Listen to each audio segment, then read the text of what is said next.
नमस्कार, मी सचिन शाह, श्रीरामा सीड्स विदर्भ। आज आपण या शेतामध्ये ही जी व्हेरायटी पाहत आहे ती आहे 639 श्रीरामा सीड्सची व्हेरायटीची जी खासियत आहे ते खालचे बोंड 5 पोकळीचे तसेच वरचे सुद्धा 5 पोकळीचे बोंड तुम्हाला पाहायला मिळेल। एकसारखे बोंड असणारी ही व्हेरायटी आहे।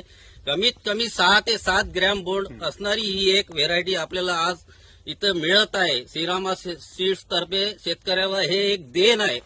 तरी आपण सगळ्या शेतकऱ्यांनी ही व्हेरायटी लावायलाच पाहिजे माझी अशी इच्छा आहे। पण अंतर खूप चांगलं ठेवायला पाहिजे। 5x2 4x2 वर सिंगल फुलीवर तुम्ही ही व्हेरायटी लावा। 639 एक उद्देश म्हणजे याला ज्या उपफांद्या ज्या आहे या 6 आहे।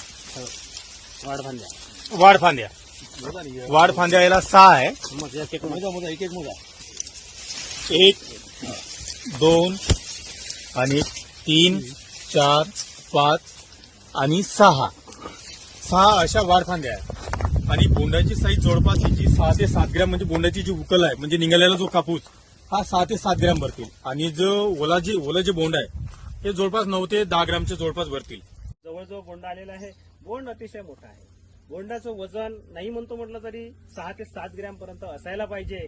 पानावर लव आहे त्याच्यामुळे फवारणीचं टेन्शन नाही जास्त। पण मला असं वाटतं की जे शेतकरी 3x3 फूट 4x4 फूट 4x2 फूट 4x3 फूट या अंतरावरचे कापूस लावते त्यांच्यासाठी अतिशय सुंदर अशी ही जात आहे। नाहीतर आपण बिजिटो कपाशीमध्ये बघतो की बोंडाची साईज जर छोटी असली तर संख्या खूप राहते आणि बोंड मोठं असलं तर संख्या कमी राहते।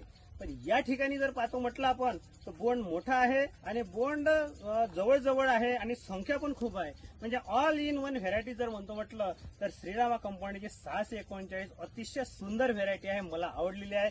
मनापासून मी त्या शास्त्रज्ञांना धन्यवाद देऊ इच्छितो की ज्या शास्त्रज्ञांनी ही जात काढलेली आहे। खरोखर कमाल अशी जात आहे आणि आमच्या शेतकऱ्यांचं अतिशय भलं करणारी ही जात आहे। भरपूर उत्पन्न देणारी जात आहे आणि मला असं वाटतं की प्रत्येक शेतकऱ्यांनी ही जात लावायला पाहिजे।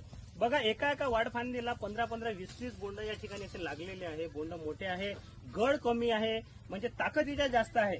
वातावरणामध्ये बदल हा चालू राहतो, कधी पाऊस कमी कधी जास्त आणि कधी धुयारी पडणे कधी पात्या गळणे। पण अशाही परिस्थितीमध्ये सूरजभाऊ मुंदडा यांच्या शेतामध्ये अतिशय सुंदर असं पीक हे भरलेलं आहे। पुन्हा या ठिकाणी बोंड सुद्धा भरपूर आहे, म्हणजे 17-18 क्विंटल पर्यंत कसंही